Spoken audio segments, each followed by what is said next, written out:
Thank you and welcome to the Candidate Forum held right here in El Paso, Illinois, which is going to be the future home of the first Voter Rights Museum.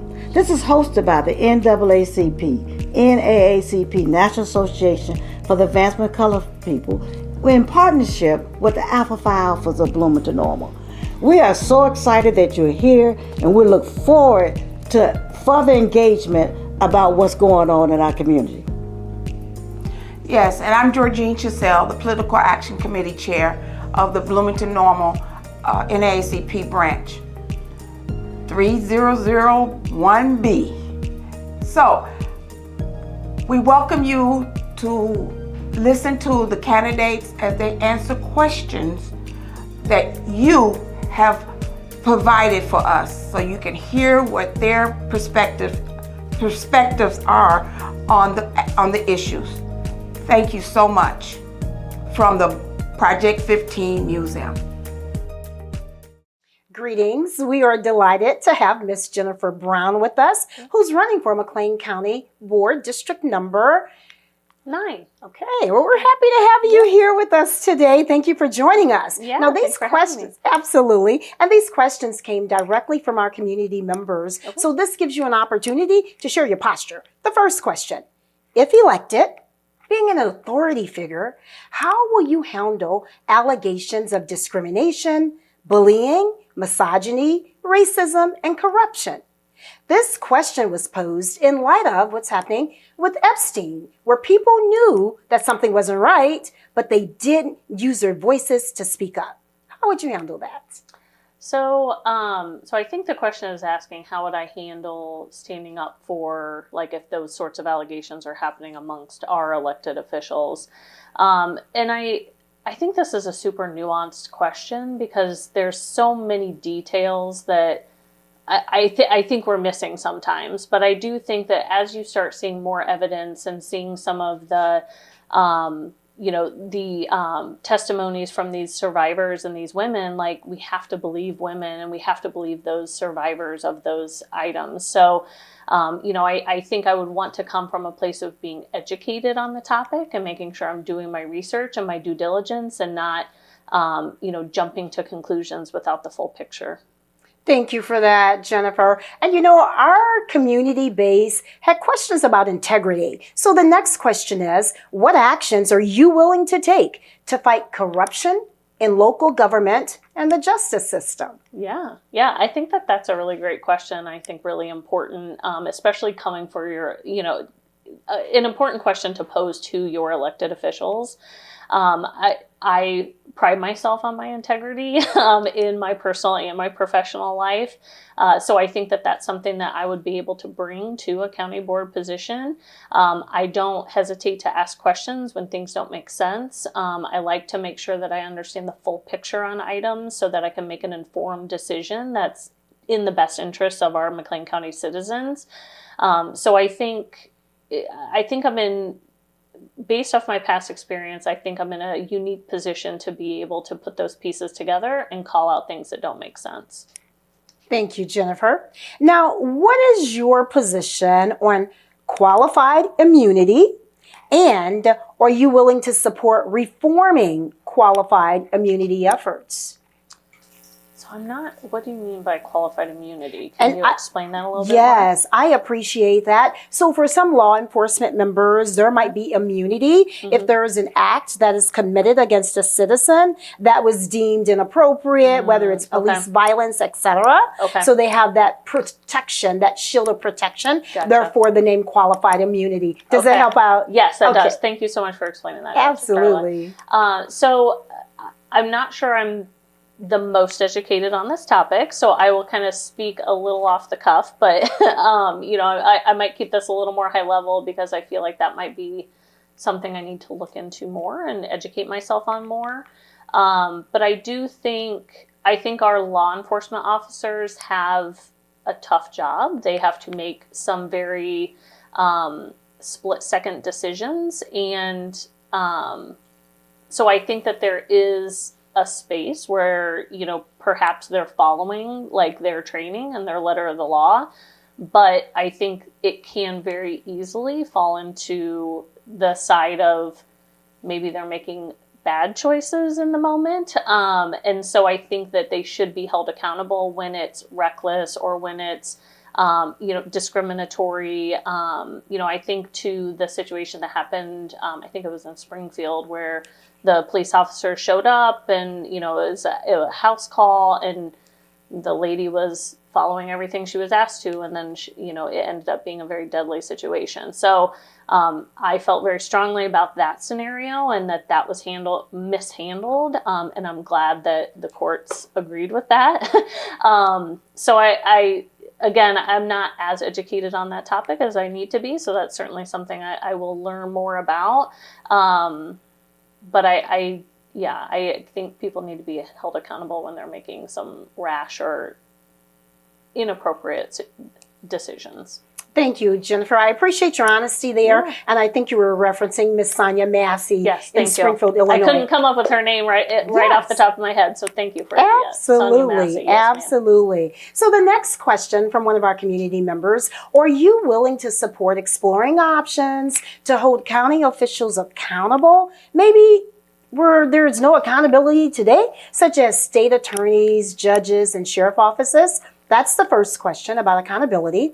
And then it goes on to what potential solutions or recommendations are out there to improve accountability. Mm-hmm. So accountability as far as like the decisions they make or the choices they make as their role as judges? Holistic, a combination of both. Okay. Yes. Okay. I think I'm open to listening to that argument. I'm open to hearing what we feel like that would look like or should look like or could look like.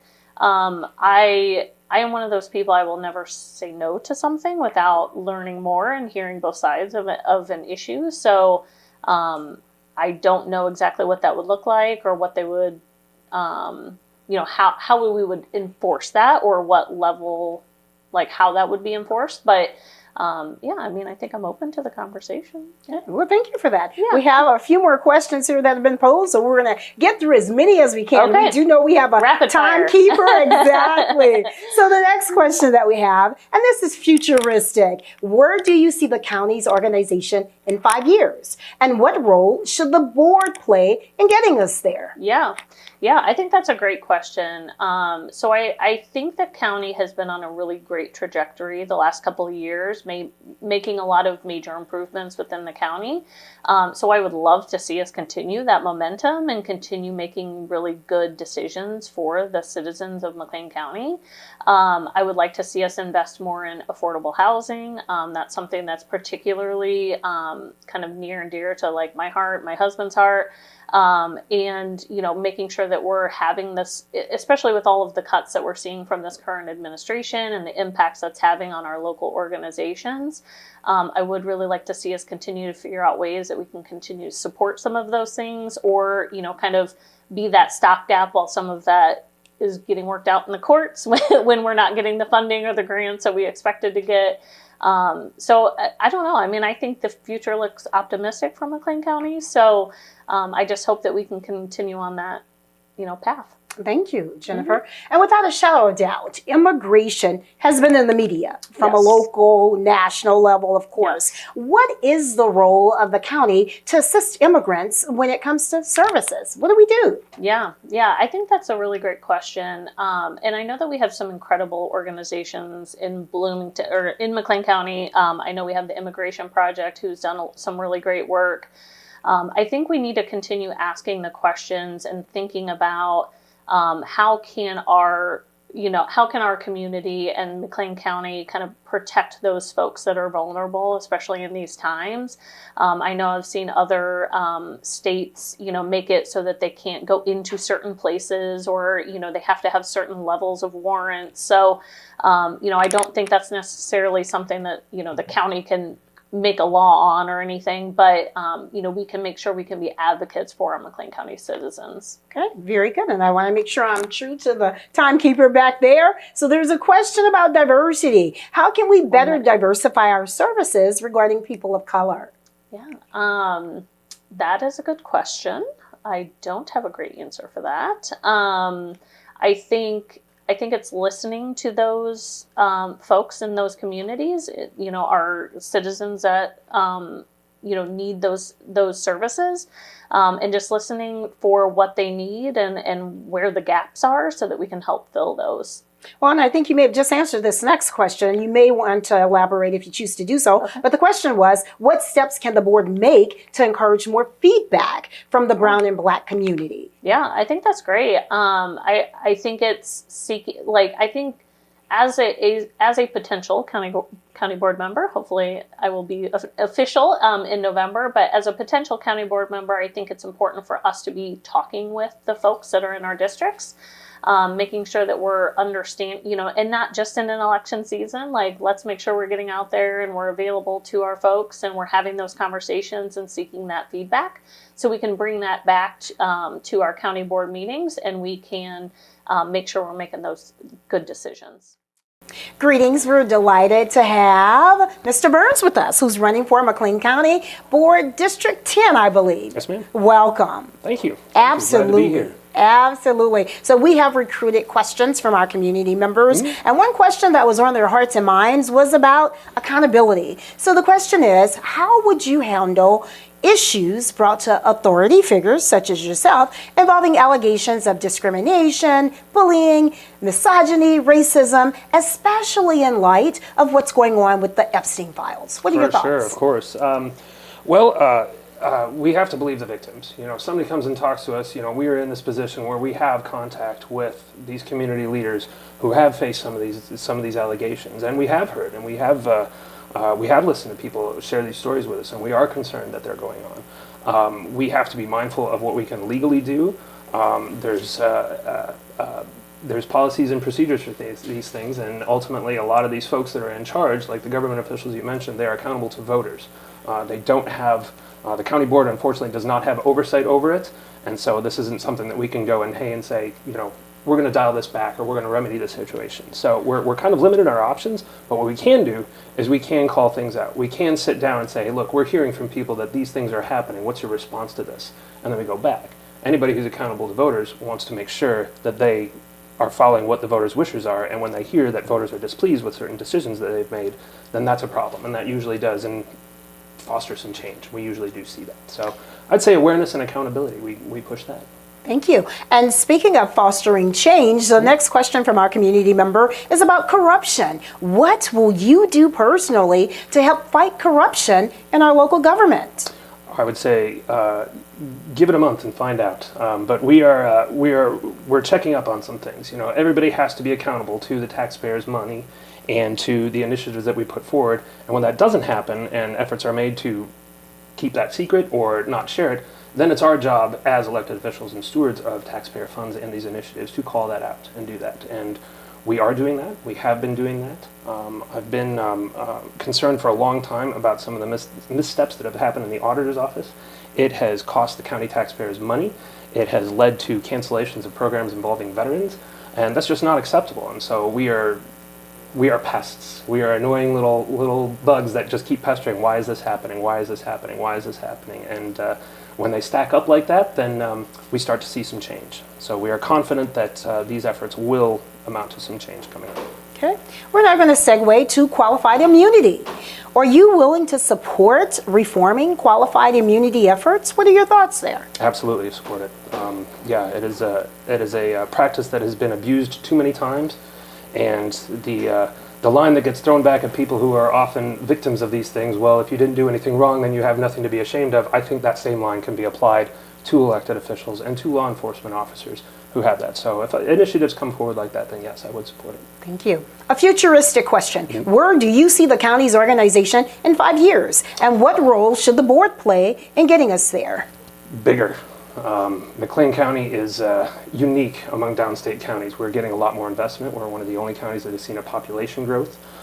We are attracting, for example, there's a federal program where we've gotten, I believe, $36 million to institute corner to corner in the county broadband upload and download speeds, even in the rural areas. It's going to primarily help out the agriculture community, but it's also going to help out rural school districts and other businesses around the area to have 100 megabyte upload and download speeds in every single corner of the county, from the center of Bloomington to the most remote cornfield out in McLean, Illinois. So we're excited about that. We're excited about the investment that's coming. We're excited about the growth in our local businesses.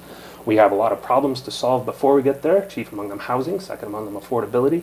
But once we get there, I think McLean County in 5 years is going to be big and prosperous, and I'm looking forward to it.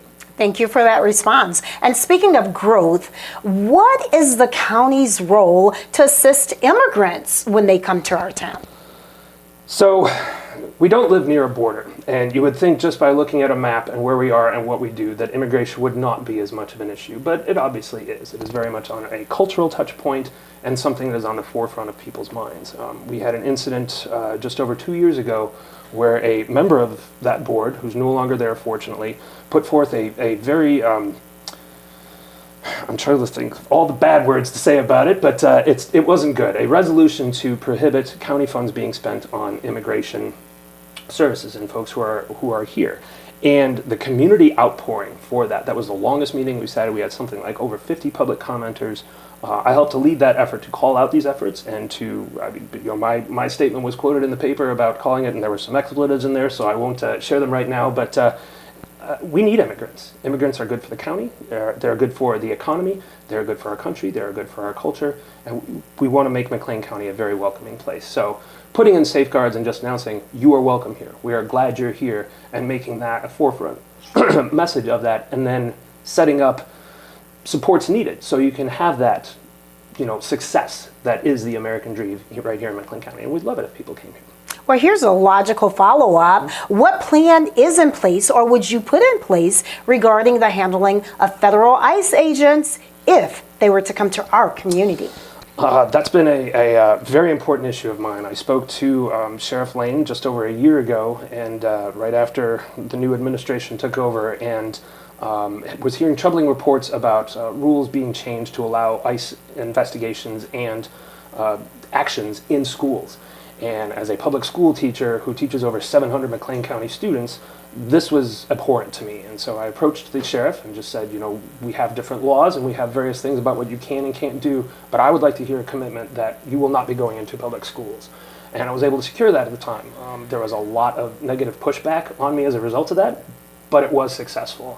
We just had another conversation. And so as we are starting to see more ICE presence in the area, and there have been 2 incidents in the last couple of months where we have seen folks, this is a problem, and it is here, and we do need to be mindful of it. So we are currently protected by the Trust Act in the state that prohibits local law enforcement agencies from cooperating with immigration officials like that.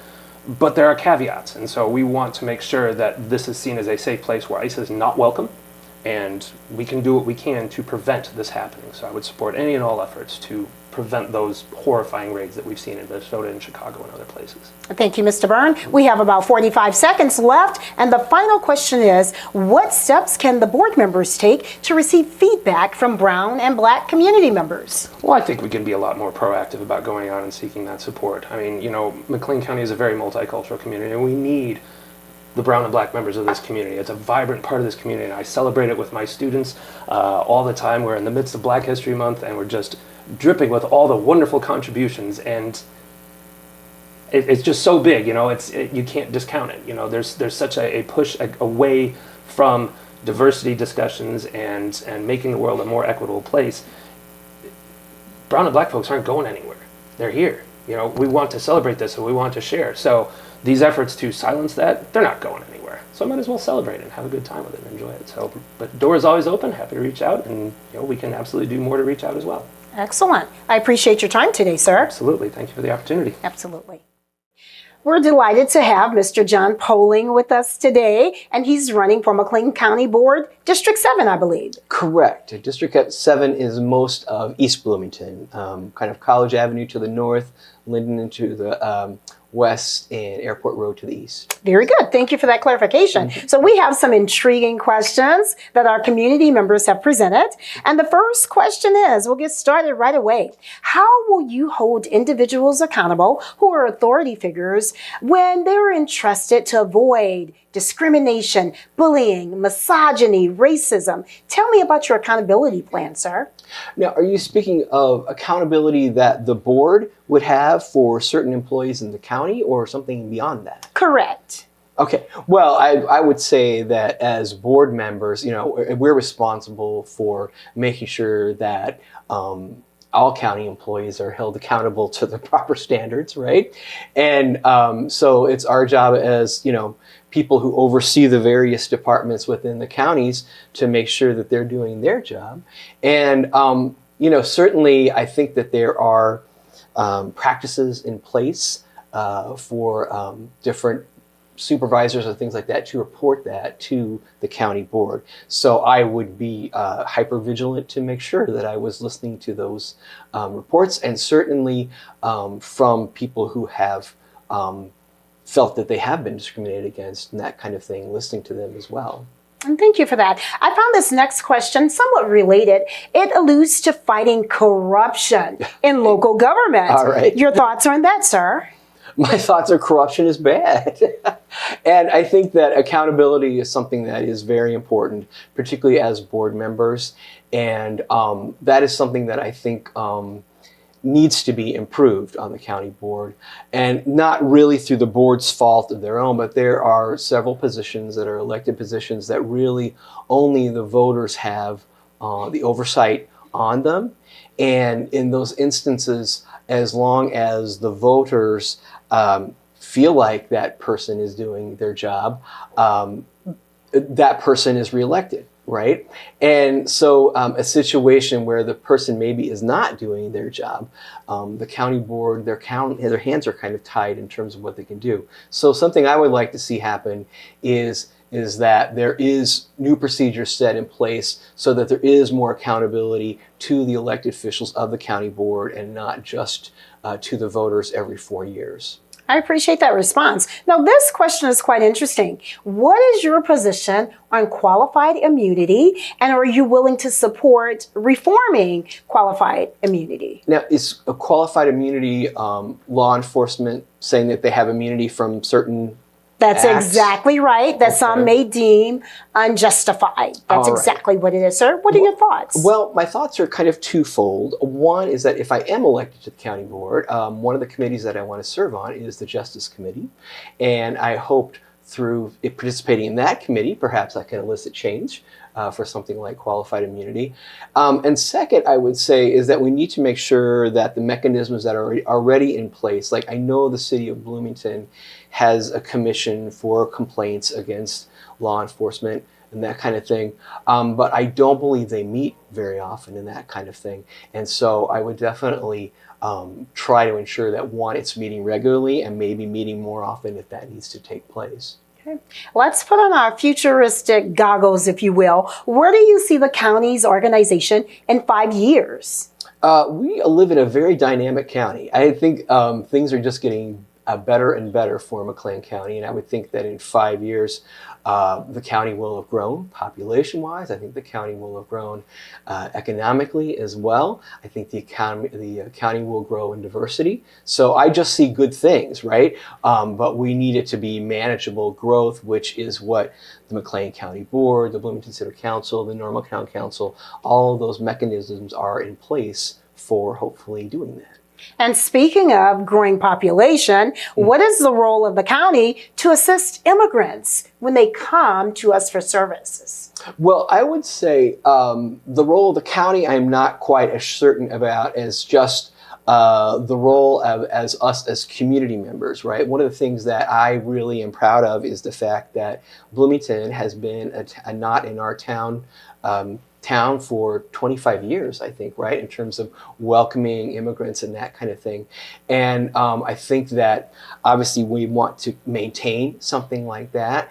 One of the things that I know in Champaign that they have done, and this is specific to ICE, but they have passed an ordinance that said ICE cannot wear the coverings over their face and things like that. So I think that's something that we could do here in order to make it a safer place for immigrants. Yes, and not in our town, I believe, was chartered by Mr. Mike Matika. Yes, that's so kudos right. to him for that. And speaking of ICE, this next question, it aligns perfectly. What would be your plan regarding the handling of federal ICE agents if they were to land in our community? Well, I would say, one, as I said earlier, I certainly would like to see something like they're doing in Champaign County in terms of ordinances for saying if you're going to be acting in Bloomington-Normal, in McLean County, we can't have the mask, we can't have the behavior that we've seen in Chicago and Minneapolis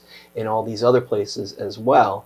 And I would certainly, I think we have a very good governor who is being very proactive in kind of challenging ICE, particularly in the courts and things like that. And I think localized, we just need to be just as, challenging and as proactive as JB, has been at the state level. Very good. And this final question, we just have about another minute or so. It's about diversity and serving people of color. Mm-hmm. How do you connect with the Black and brown community? What would your plan be? Well, I think one is that as board members, we just need to get out into our districts and visit and, things like that.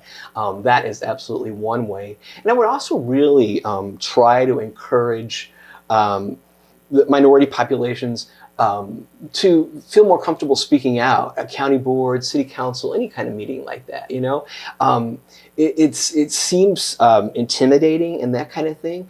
But what I found is that it's basically a click away on if you get on the McLean County Board website and there's just a box that says, would you like to speak to the board, right? Kind of thing.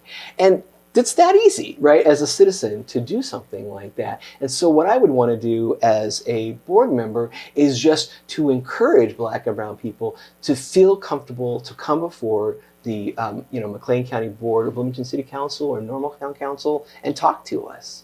Well, on behalf of the Bloomington-Normal NAACP branch and Alpha Phi Alpha Fraternity Incorporated, Nu Psi Lambda graduate chapter, we thank you for your time today. Thank you very much. I appreciate Absolutely. it. Likewise. We're delighted to have with us next Mr. Rick Perez, and he's running for McLean County Board. I believe that's District 3, is that correct? Yes, that's correct. Yeah, excellent. Excellent. Well, thank you for joining us today. And on behalf of the Bloomington-Normal NAACP branch, and obviously on behalf of Alpha Phi Alpha Fraternity Incorporated, Nu Psi Lambda graduate chapter, we do welcome you. Thank you. You're welcome. Our community has been very anxious to pose questions. So the very first question they have is about accountability. And the question is, how will you hold authority figures accountable for allegations of discrimination, bullying, misogyny, racism, especially considering all that's going on with the Epstein issue? Yes, thank you. Having served in the Navy for 20 years, it gives me a great background in understanding the need to make sure we hold those people accountable that may be suspected of any wrongs that may be brought up, right? Believing people when they first say, hey, this is something wrong has gone on, and ensuring that we bring those up to the right people. And if those people that are accused are the next in line or are the right people, that we make sure there's oversight and an external third party to make sure that's fully vetted. Well, that's a perfect segue, because the next question from our community members, that question is about corruption. How will you fight corruption locally? Yeah, so almost kind of the same answer in that, right, any case of corruption that would get brought up or I'd be made aware of, right, I'd have to make sure that I bring up to through the correct channels. And again, if those correct channels are the people that are implicated, then making sure we get an outside third-party entity to explore those and make sure they're fully vetted. And thank you. The topic of qualified immunity often comes up. What is your position on qualified immunity, and are you willing to support reforming qualified immunity if necessary? Yeah, thank you. So I am pro reform to qualified immunity. I understand and have family members and good friends that are police officers and law enforcement, and I understand that they have a difficult job, that they have to make literal life and death decisions day to day, right? However, we don't want to remove we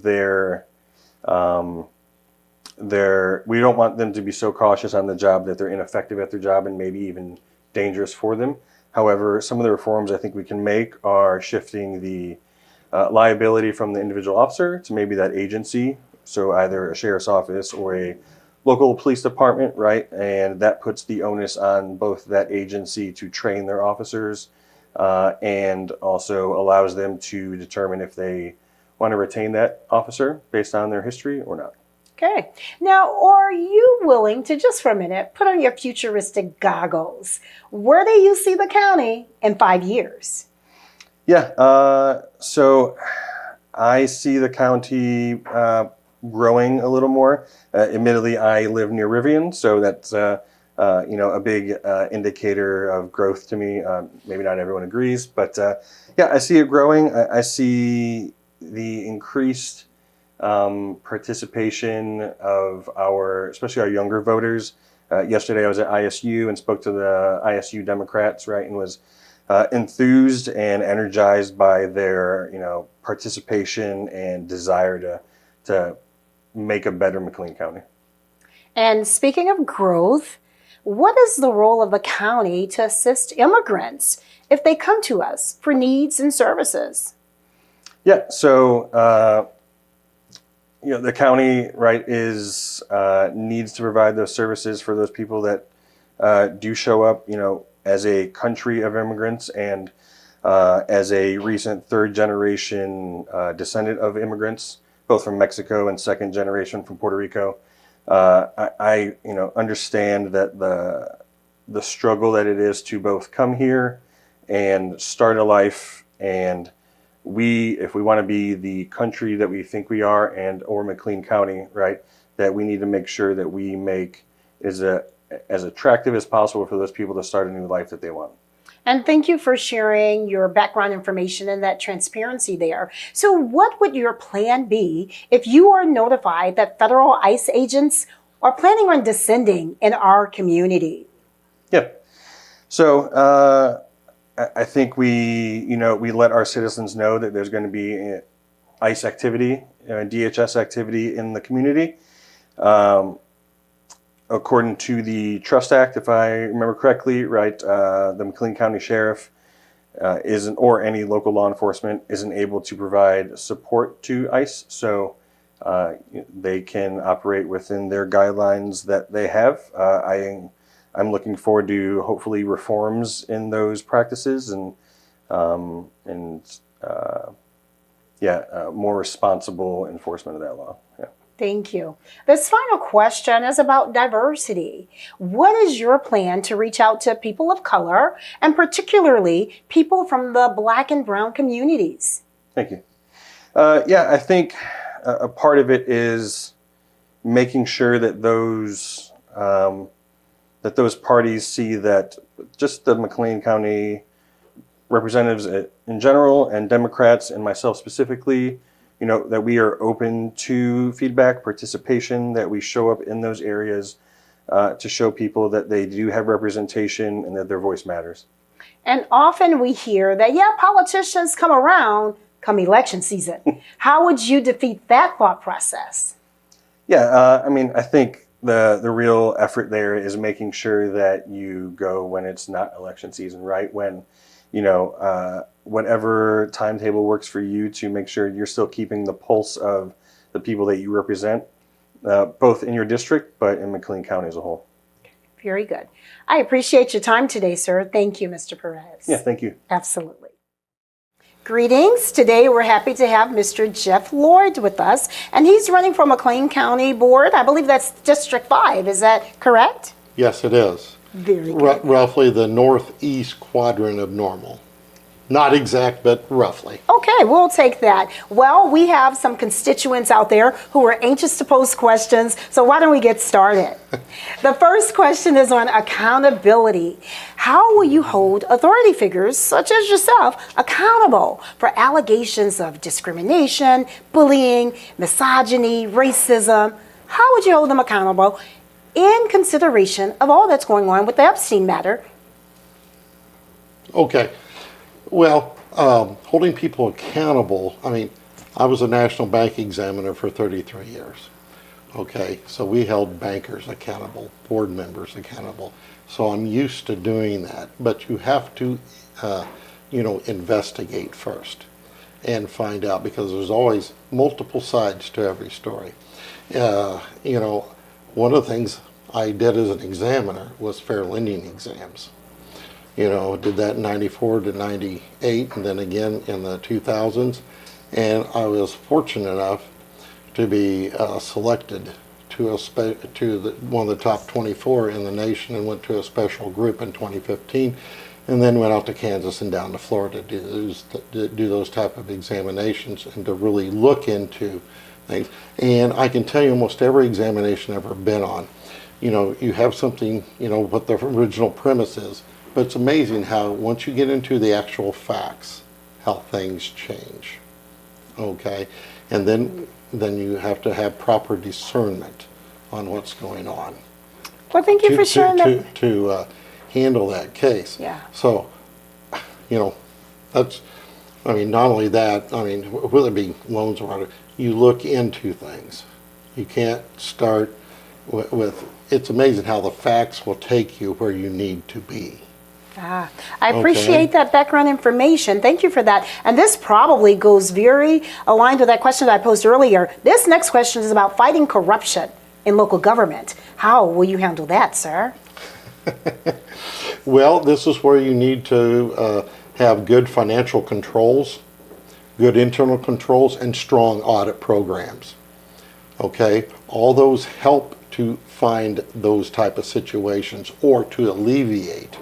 When you have strong internal controls and strong audit functions, it makes any other type of corruption or fraud much harder. The only way for that to happen, you've got to have multiple people involved, and that becomes much harder. Any fraud case I've ever been on, okay, when you look into it, it always started small, numerous years ago, and it builds and it builds and it builds. That's why, good management teams, good internal controls. If you ever find a small item, you need to take care of it right away so it doesn't build. And unfortunately, I've seen enough of that in my career where, it may start as $50. By the time they're done, it's now over $1 million. Okay, but it didn't start all at once. It happened gradually over time. And then it just gets too big and they can't handle it. And then that's how it comes about. Thank you for your response. Thank you for that. So, dealt with that from the financial side of things. Yeah, we're going to shift the conversation a little bit because we have several questions that your constituents want an answer to. This next question is about qualified immunity. Are you willing to support qualified immunity, including being willing to make reforms? Okay, qualified immunity in terms of what? Thank you. I'll elaborate a little bit about qualified immunity. So some police officers in some areas have immunity for acts that many may deem inappropriate. So when it comes to actions, whether it's shootings or arrests, they have a certain shield of protection, and thus the term qualified immunity. Would you challenge that, or are you supportive of that? I would say very strong on that. First of all, police officers are dealing with criminals, the lowest level on society, and they do that on a daily basis. They have put their lives at risk, and those are usually split-second decisions. Now, they've got to have some leeway. Also, if you take away that, who in the world's ever wanted to be a police officer? That's the other issue you have there. Okay. I don't see any question on that part. Let's then move forward. Put on your lens, and where do you see the county in 5 years? McLean County in 5 years. Well, let's hope it's continuing to be the bright light of economic development in the state of Illinois. McLean County, a lot of people don't realize how fortunate we are in Bloomington-Normal. It's about the only bright light in downstate Illinois from economic development. That's why so many banks are trying to get back into Bloomington-Normal. Banks have to be where growth is taking place. I travel all over in my job in banking. There is not much development or economic activity going on in the state of Illinois outside of Bloomington-Normal. Most of what you have in other cities is just maintenance type of activity, you know, maintaining versus actual growth. I mean, try and find another city that has subdivisions being built, like Bloomington-Normal, or new businesses coming in, or as I term, banks. You got to look where banks go, because banks will tell you where the economic activity is going. Okay, thank you for that. And we only have. So, you know, we just hope that is continuing, but there are things that will, you know, hurt that, and because business only will go there if it is favorable that you can recruit management level staff, and whether it's affordable to be there. Taxes, fees, government regulations will all play into that, whether that's affordable or not. Believe it or not, the time has quickly evaporated. We literally only have 55 seconds left. And this next question is about immigrants. What would you do if the federal ICE agents notified you that they're bringing their members here to Bloomington-Normal, McLean County, to handle those who shouldn't be here? How would you handle that in about 30 seconds? Well, first of all, hopefully they're already in the jail and we can transfer them without much fanfare. Okay? You know, it only takes one ICE agent, maybe two, to deal with a prisoner who's already there. Now, if they're been released and are already out in the community, it takes 9 to 10, you know, from that standpoint. But, you know, that's just very difficult to deal with. It has to do with, you have to allow the local police to do their job, and then in cooperation, because, you know, I worked with the federal government from a bank examination standpoint.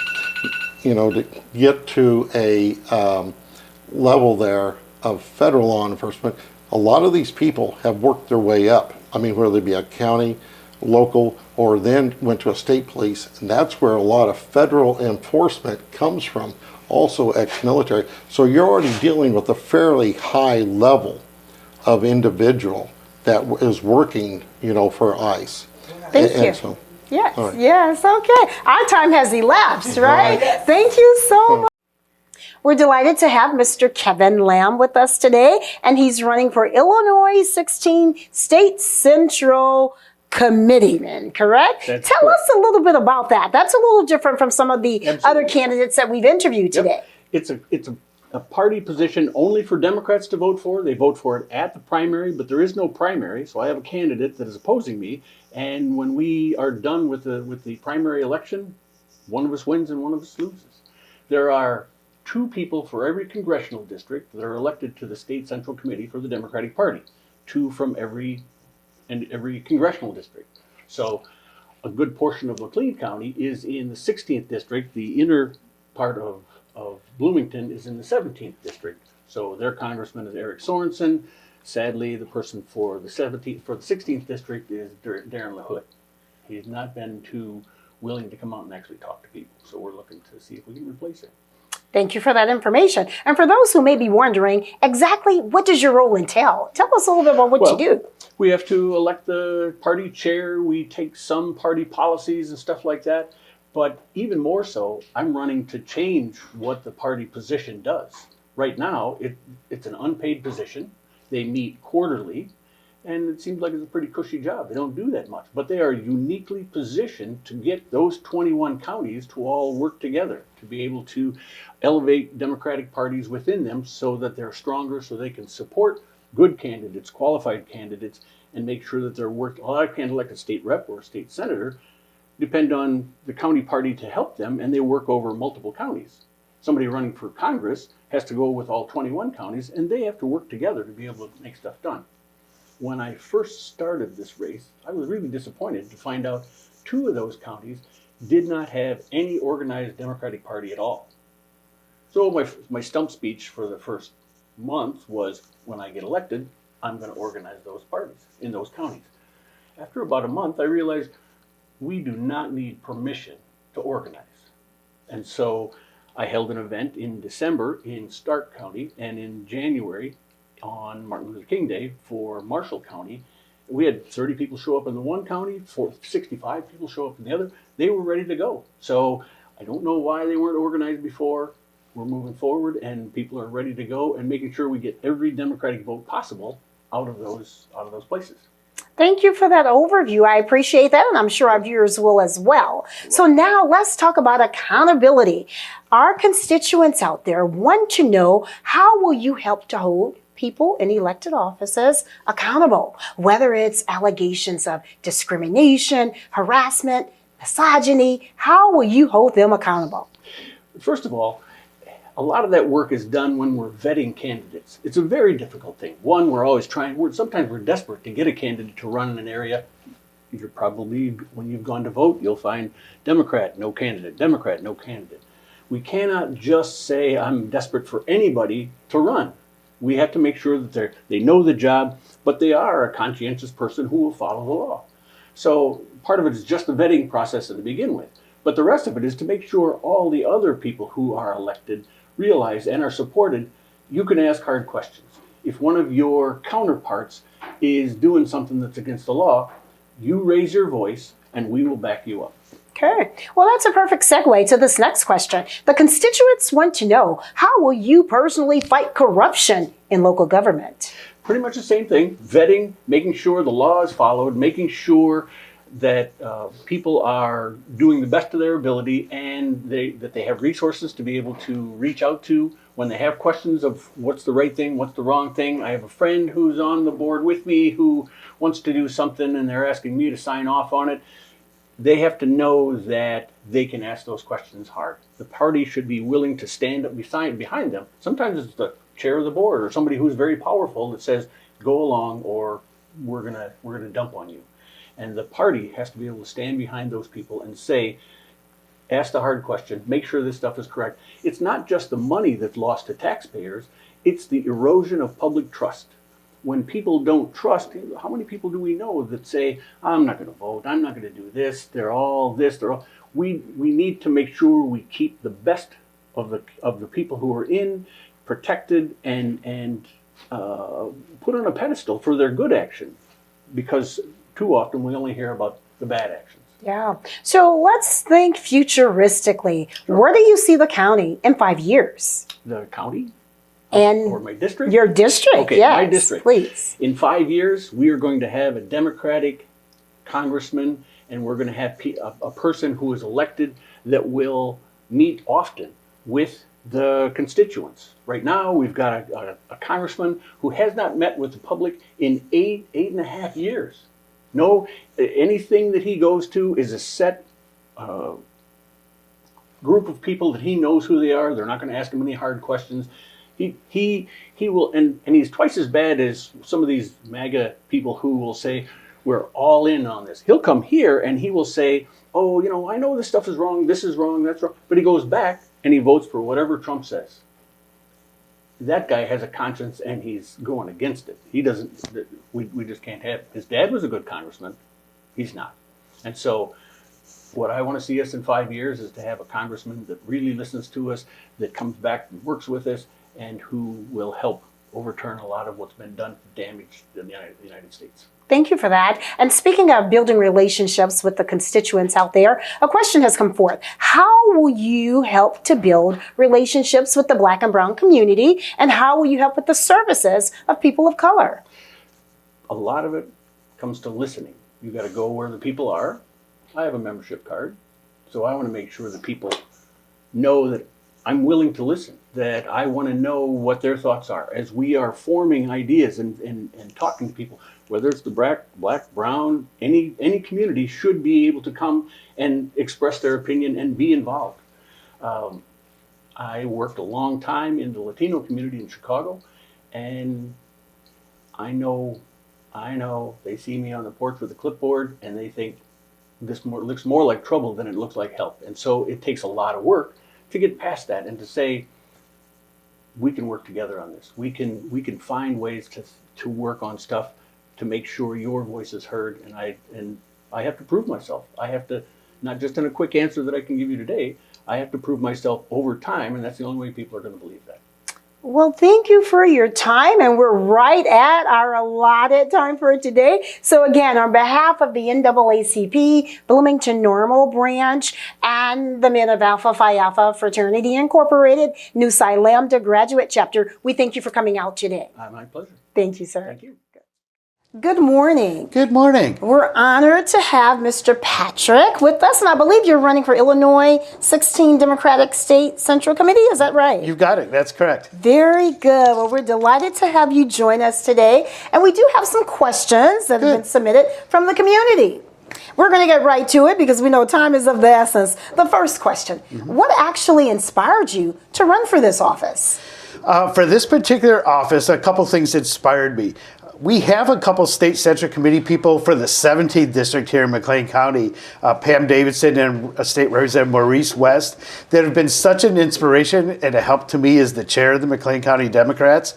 I wanted an opportunity to kind of return that favor, right? To take what they've taught me to do what they do, but in the 16th Congressional District. So that inspired me to run for this office.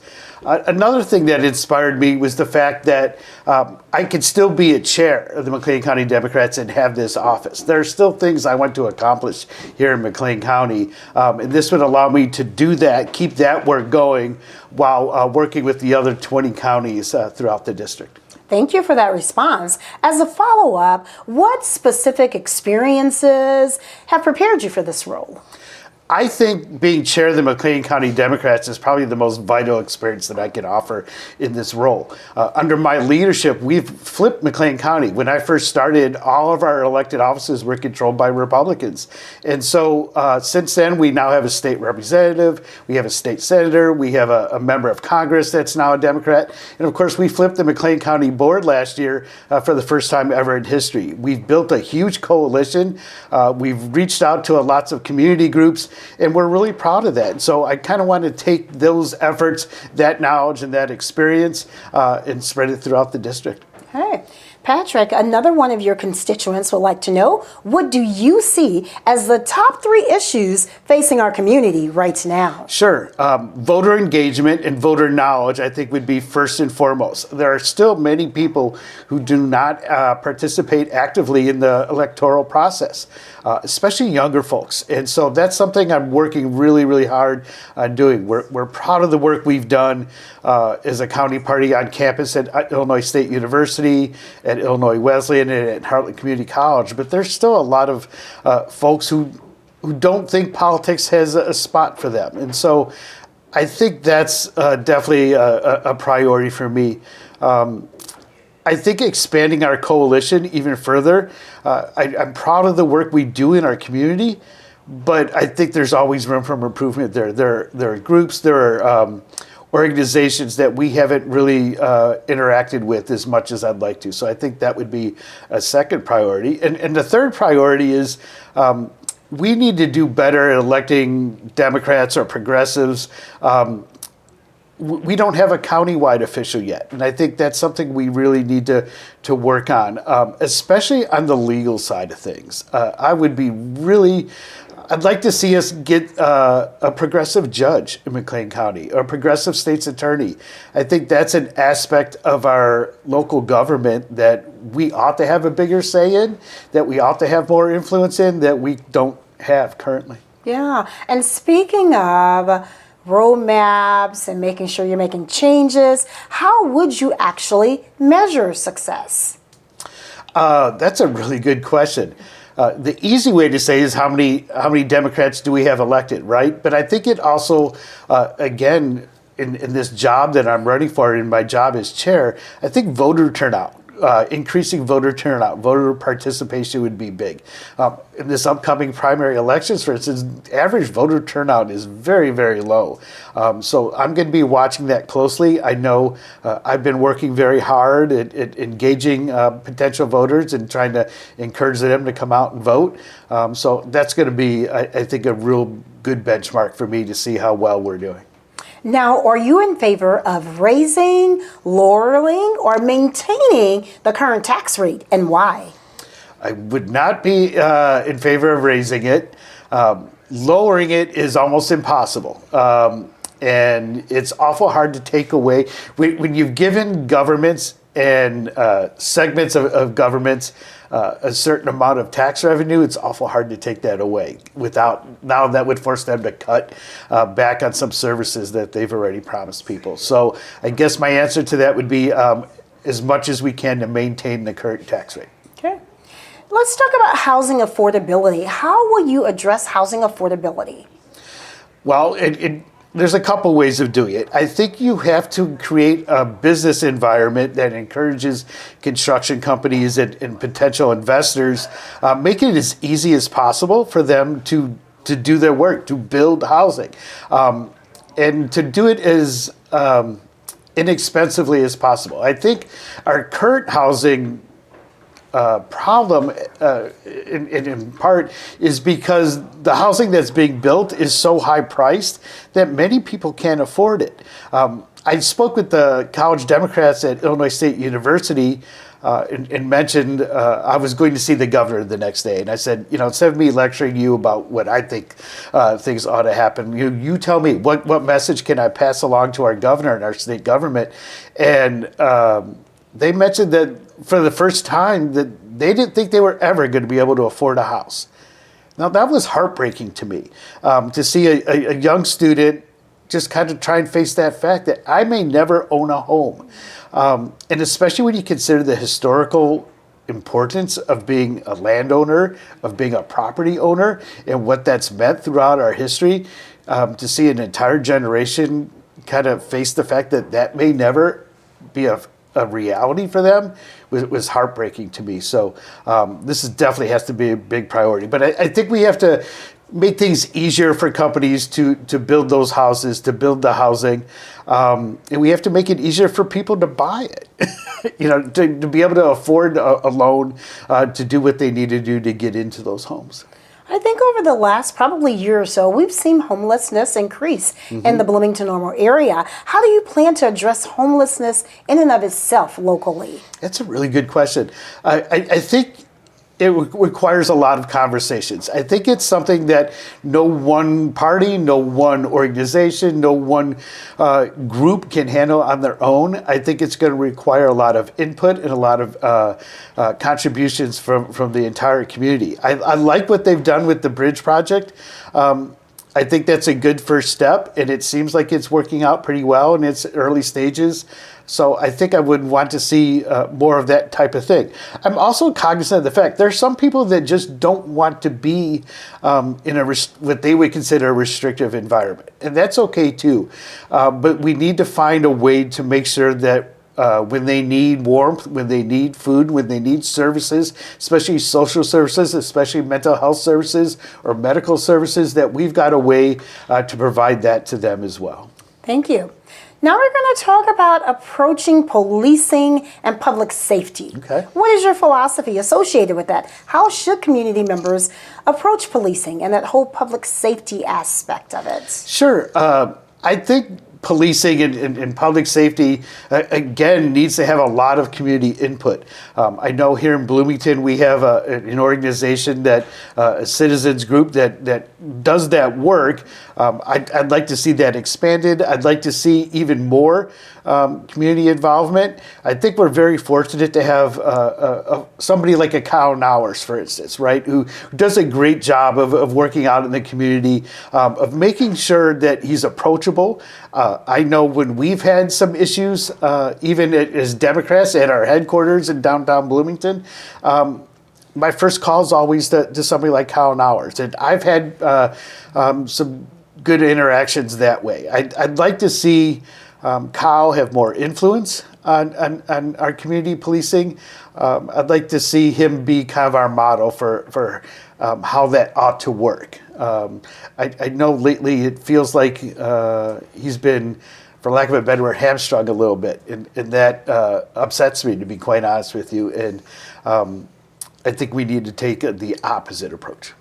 We have literally about 45 seconds left. Okay. So with this last question, how do you recommend your constituents get more involved in politics and in making change happen? Sure. First thing you do is make sure you're registered to vote. Go vote, because if you don't vote, then it's hard to complain when something happens that you don't have any control of. You have all the control in the world. And the second thing is find a candidate or a cause that interests you, and call them up and say, I want to help. Even if you can give them 5 hours, 10 hours a week, whatever you can. Make sure you go help, participate, go to group things. McLean County Democrats have all kinds of community events. So come by, say hi, and say what you're willing to do. Okay, thank you so much. Mr. Patrick, on behalf of the Bloomington-Normal NAACP branch and, of course, Alpha Phi Alpha Fraternity Incorporated, Nu Psi Lambda chapter, we thank you for your time today. Thank you so much for giving me this opportunity. It was really good to see you again. Absolutely. Thank you, sir.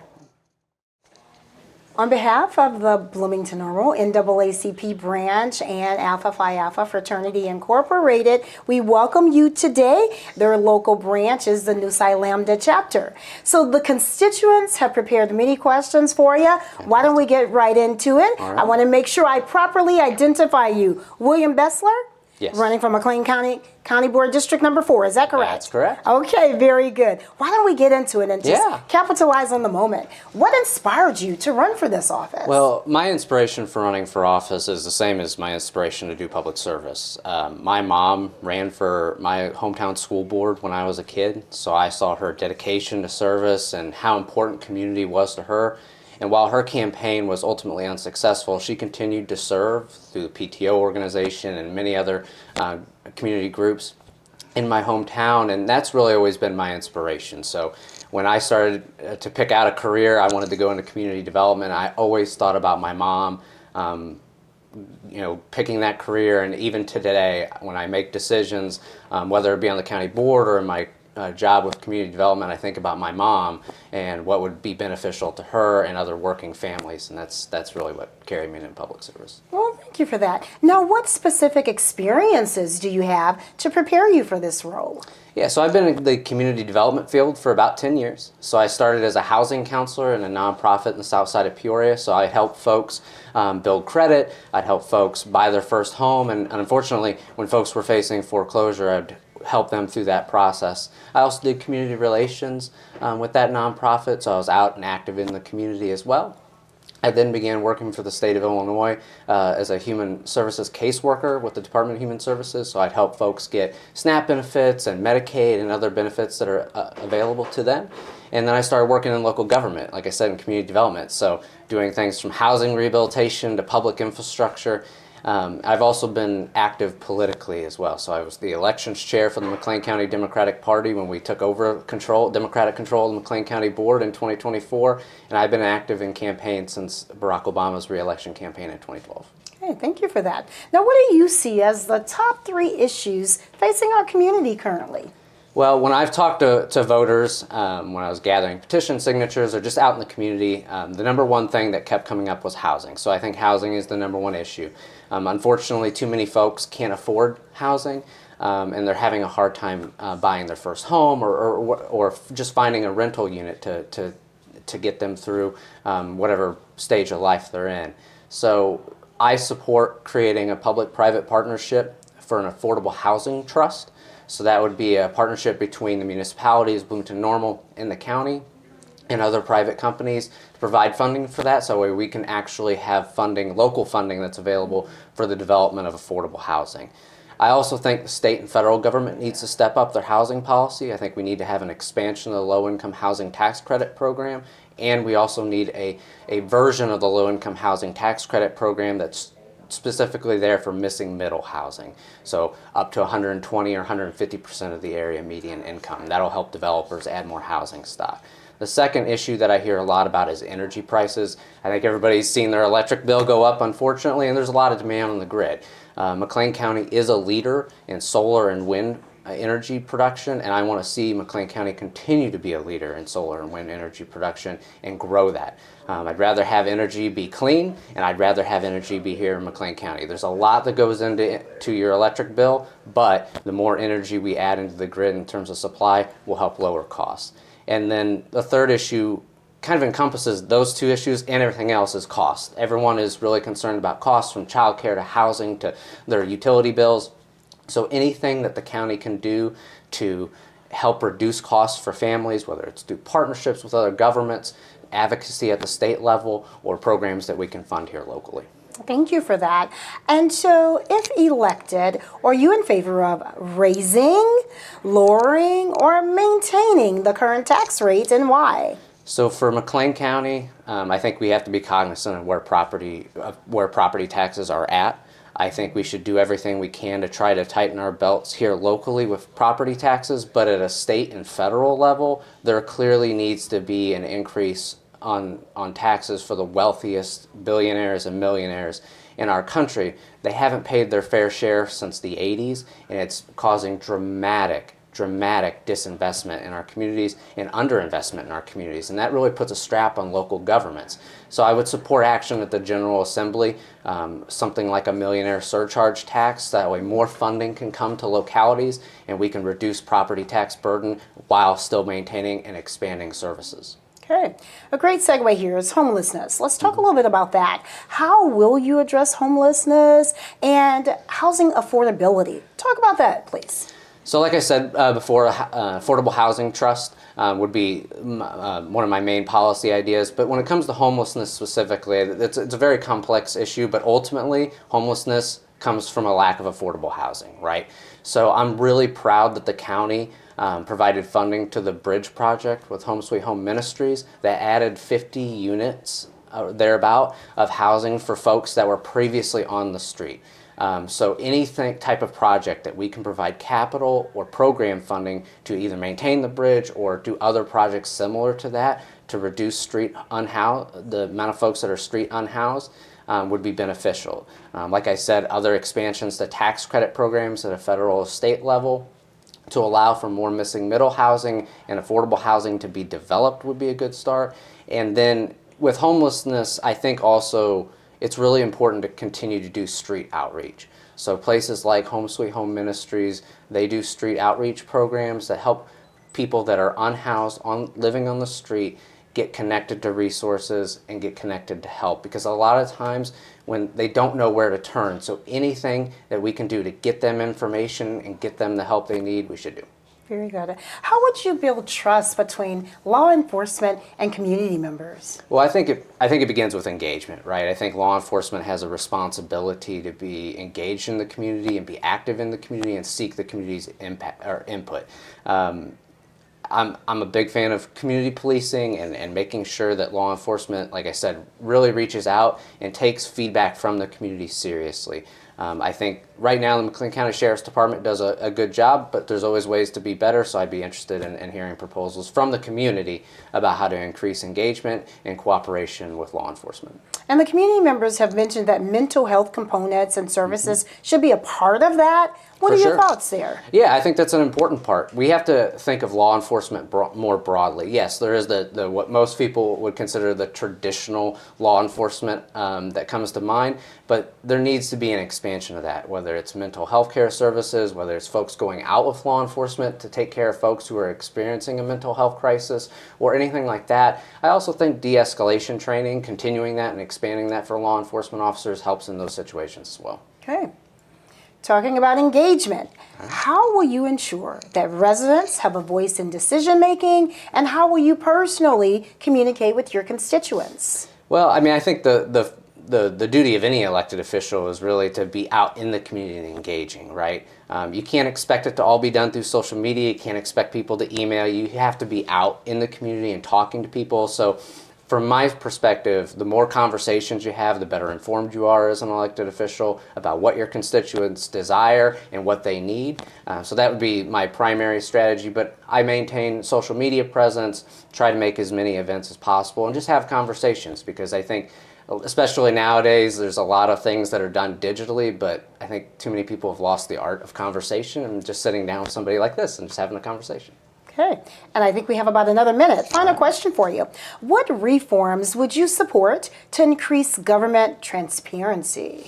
Well, I think right now, for example, in our legislative priorities for McLean County, we're looking for reform to the Freedom of Information Act, because right now you have some companies and some digital media folks trying to take FOIA and use it as a profit tool for them, taking videos, and that really takes away a lot of staff time.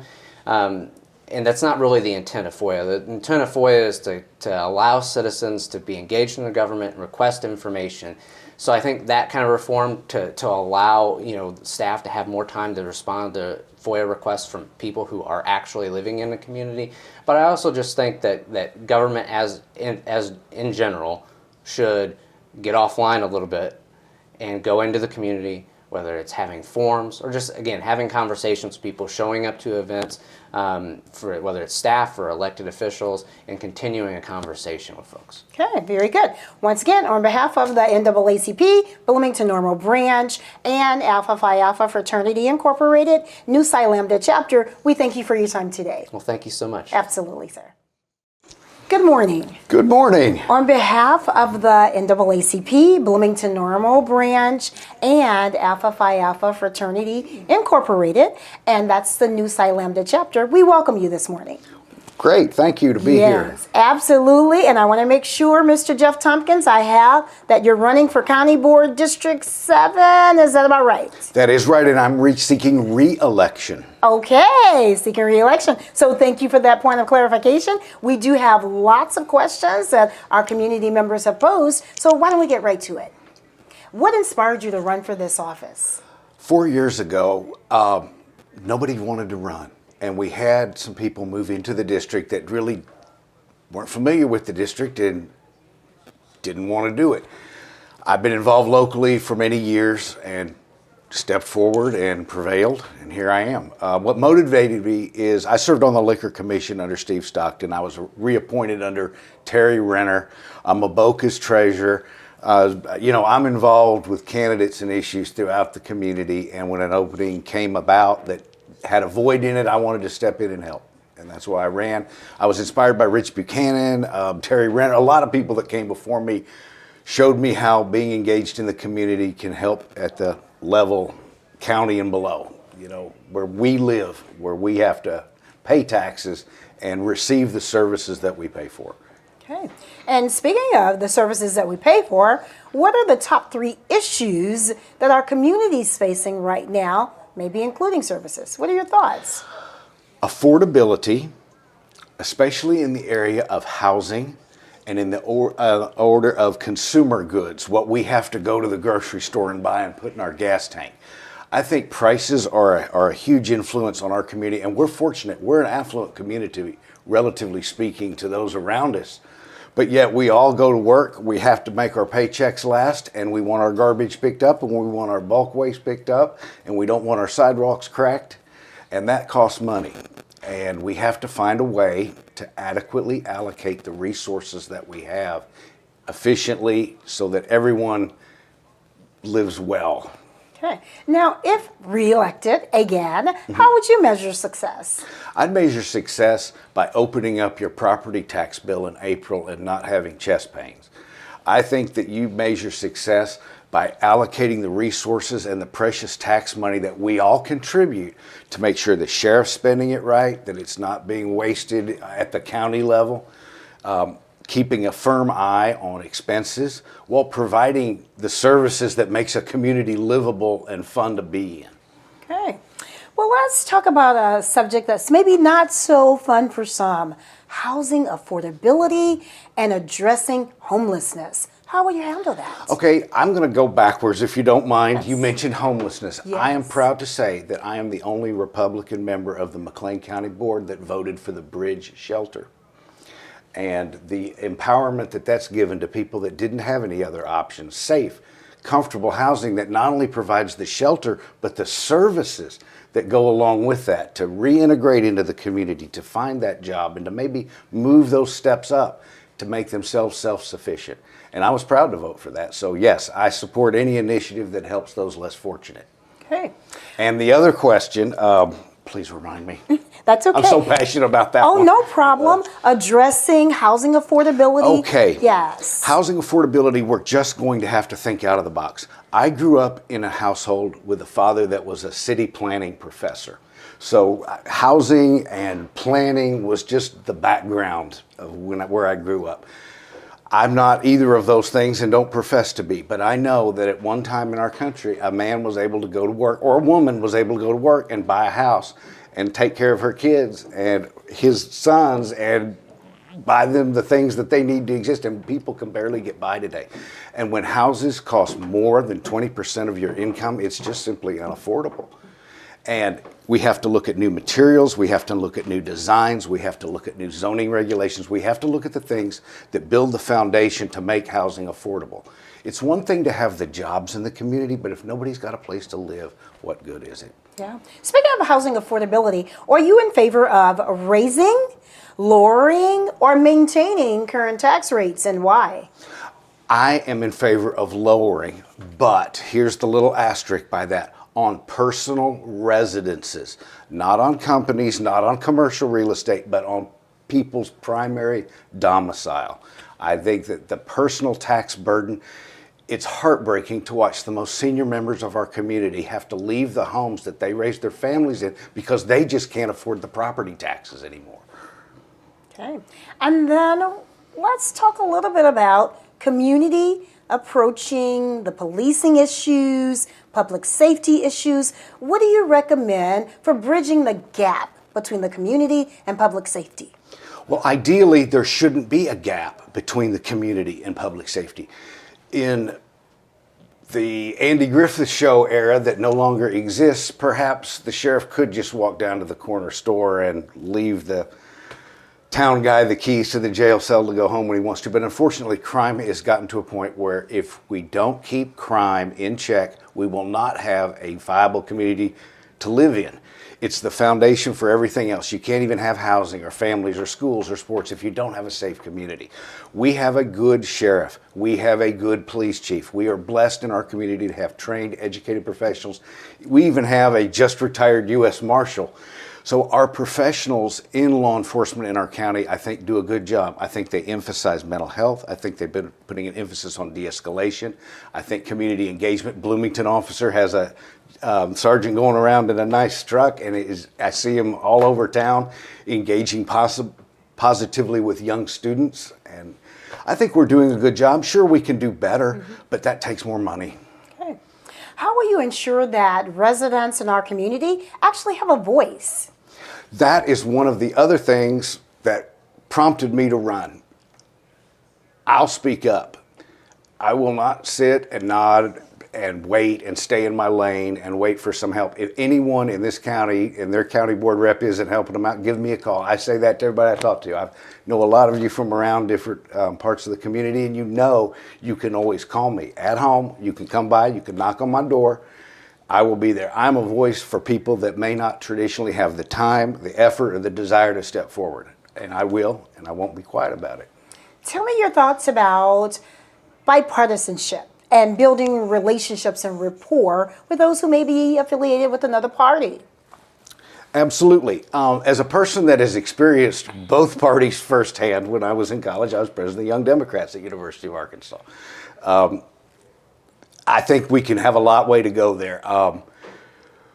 We need to reach across the aisle. I try to do it. You'll notice I cross lines on my personal votes all the time on the county board because you have to. I call them like I see them, and I'll get grief from both sides for that. But I try to do what is best for everybody. At the county level that I serve at, politics really doesn't have a place because we're where the rubber meets the road. My constituents in District 7 don't care who picks up the garbage or who they want for president. They want to make sure the garbage is picked up on time and our bills are paid on time. And I think we can work together and take some of the partisanship out of it. And it exists. You look at the county board. Every one of you's been and watched it on TV. You got some people have to sit down at those folding card tables and other people get to sit up on the dais. You know, the city council in Bloomington all sits together as equals, with equal voices. But sometimes that's lacking at the county, and I'd like to see that change. Okay. Final question. I think we have about another 45 seconds left. How will you increase government transparency? First step in transparency is visibility. If you can't get through a website and you can't find the link you're looking for, you're never going to get the information you need. We have taken great strides at the county level with our IT department to modernize and update. When I first was sworn into the county board, the screens behind me were all dark. And I went and I told the county administrator, why can't we at least light that up with the county logo and on that big screen put the agenda scrolling down so the public can watch? That was basic transparency, turning on the screens and turning on the agenda. So I'm big on transparency. We've got it live streamed. I think there's some technical issues there that could make that look better and look more inclusive. Because right now when you watch the county board, you see the chairman and our 2 deputies, and you don't see that people's representative. Okay.